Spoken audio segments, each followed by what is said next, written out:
Sur les grilles de l'hôtel de ville, Paris expose avec fierté les photos de plusieurs institutions de transmission du patrimoine immatériel de l'humanité. Dans quelques années, figurera peut-être sur cette carte le musée de l'esclavage, de la traite et de ses abolitions. Après 2 ans de rude bataille, les élus du groupe communiste Front de Gauche obtiennent du Conseil de Paris le projet de création de ce lieu de mémoire.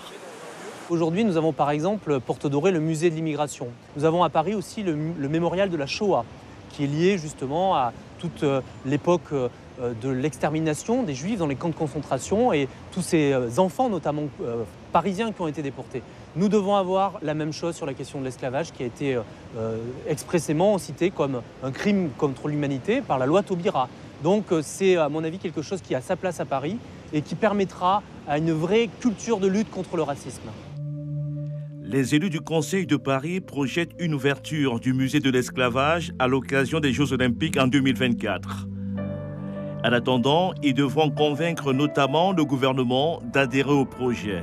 Le chemin est encore long, mais d'ores et déjà, le grand crie victoire. Et il fait des suggestions. Un musée de l'esclavage doit parler de 2 choses, de la liberté, mais aussi de la justice, c'est-à-dire des réparations. La liberté, bien sûr, ça va de soi, c'est ce dont les Africains déportés ont été privés, ce qu'ils ont arraché. Et puis la justice, c'est ce qu'ils ont demandé à l'époque et c'est pourquoi nous nous battons toujours.